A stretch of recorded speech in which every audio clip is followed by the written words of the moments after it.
Hello, I'm Anawoltos, and welcome to another episode of Science Fiction Power Scaling. Now, today I'm going to be talking about asymmetrical power scaling. Now, what is asymmetrical power scaling? Well, I think a good thing to compare it to is asymmetrical warfare. That is warfare wherein the methods used to fight a war are not necessarily the same, and therefore there's not a symmetry of power. Or, to be more exact, there's a disparity of power between two different sides, and in order to make up for that disparity, one side will have to use unconventional tactics and unconventional strategies in order to win over the other side. Now, why am I talking about this? Well, I originally wanted to talk about power scaling, the butterfly effect, and then I realized that there's a whole lot of different time travel things that I could get into. But instead of talking about each one of these things individually, I decided to preface all of it with the general acknowledgement of asymmetrical power scaling. So just like in warfare, where you can have a large military power fighting against a significantly weaker opponent and still losing, you can have the same thing in a fictional battle. So for example, some real-life examples. The Vietnam War, the Americans were, of course, fighting against the guerrillas sent by the North Vietnamese in South Vietnam. However, they and their allies were unwilling to actually fully invade North Vietnam because of some extenuating circumstances from the Cold War. In other words, there was a risk that the conflict would escalate into a larger conflict, and therefore it would be impractical for them to actually invade the main supporter of their opponents. Now, of course, the downside of doing this is that in the end, it's not really possible to win as long as your opponent doesn't give up, because your opponent doesn't really have any pressure to give up, since you can't really embargo your opponent, since your opponent has the whole second world to lean on. And in addition to that, your opponent cannot be directly attacked because you're not attacking them. So all of those things together allowed North Vietnam and the allied guerrillas to wage a war in South Vietnam that the United States was unable to win. Even though, technically speaking, they should have been able to win due to overwhelming strength of military strength and having nuclear weapons, which North Vietnam did not. Now, of course, they didn't win because of the aforementioned reasons and because the United States eventually gave up.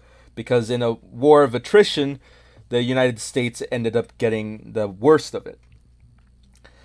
Now, a similar situation occurred in Afghanistan when the Soviets invaded Afghanistan, and the Mujahideen and other groups in Afghanistan were fighting against the Soviets, and they in the end managed to prevent the Soviets from fully taking over Afghanistan, and eventually the Soviets had to pull out. Now, of course, they did this with support from third parties, specifically the United States and other Western powers who strove to fight against the Soviets.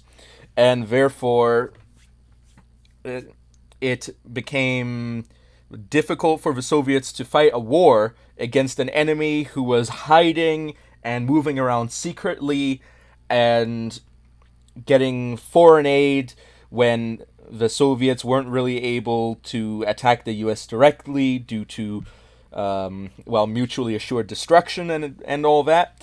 So it was very inconvenient for the Soviets, and eventually they ended up not winning. And you see this all throughout the Cold War and afterwards in the War on Terror. You see similar situations where you can fight your opponent, but because your opponent is using unconventional strategies in order to remain alive, you can't actually beat your opponent, or at least you're not willing to do what it takes to beat your opponent, and therefore your opponent wins. And a similar thing can be extrapolated into power scaling, uh, fictional things. For example, a character may be relatively strong in fighting, but it is quite possible that you may be able to defeat the character by using a special skill. And, for example, stands in JoJo's Bizarre Adventure. They are manifestations of somebody's fighting spirit that come out and can fight, and oftentimes they have some sort of special ability that allows the stand user to have an enormous advantage in a fight. Now, in comparison to this, the actual stand users usually are normal humans and therefore can still be killed in normal human ways. For example, you can still poison someone, and poisoning is an excellent example of getting around somebody's normal fighting ability, is to trick your opponent and poison your opponent so that your opponent will not be able to actually fight in the first place. And another example would be to travel back in time and defeat your opponent before your opponent comes to power. And that, of course, isn't the same thing, power scaling wise, as defeating a powerful opponent instead of defeating a weak opponent that could potentially become powerful later on in the future. And then there's prophetic scaling, where you have knowledge of the future and you use that to alter the future if the future is alterable, or maybe if the future is not alterable, you use it to be extremely well prepared for the future so that you can take advantages of the opponent's weaknesses once the moment arrives. And there you go. Those are all some great examples of asymmetrical power scaling, or situations wherein somebody's powers may not necessarily be the winning powers in every situation. For example, two characters fighting each other, both using their strongest attack, and they hit each other. That's, of course, the conventional fight. However, there are some characters who may choose to use an unconventional method. For example, Marty McFly in Back to the Future. He's an ordinary guy.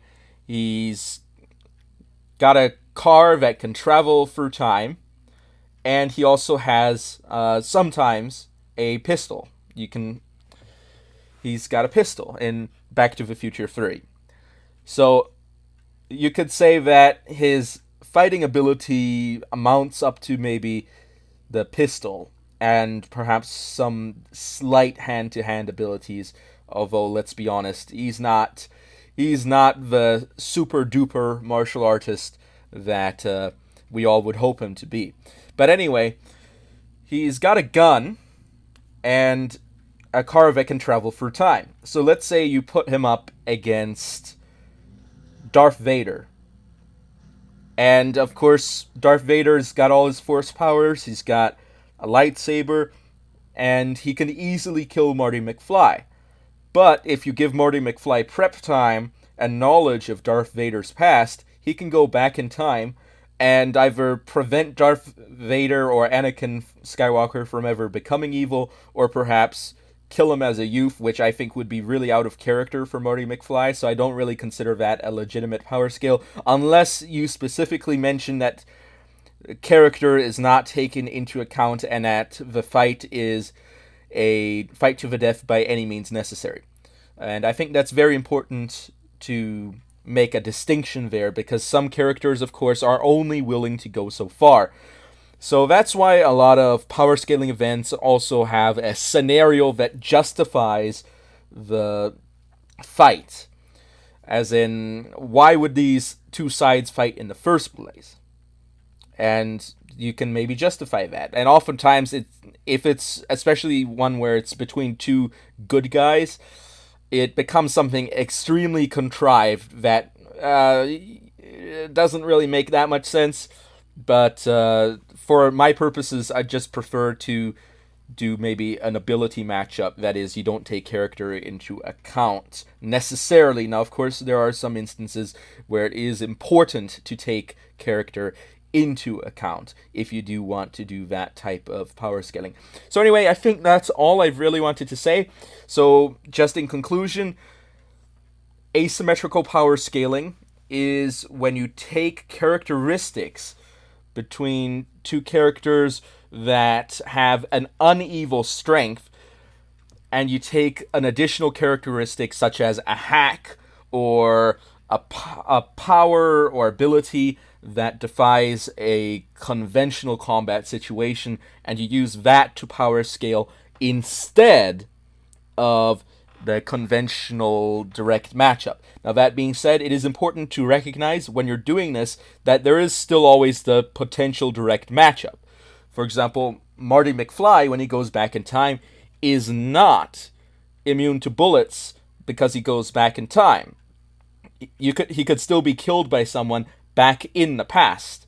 So it's one of those things where using that special ability that the piece of equipment gives you doesn't actually give you immunity to some regular conventional attack. So that's also another reason why I don't rate time travelers to be higher dimensional. But anyway, thank you all for listening.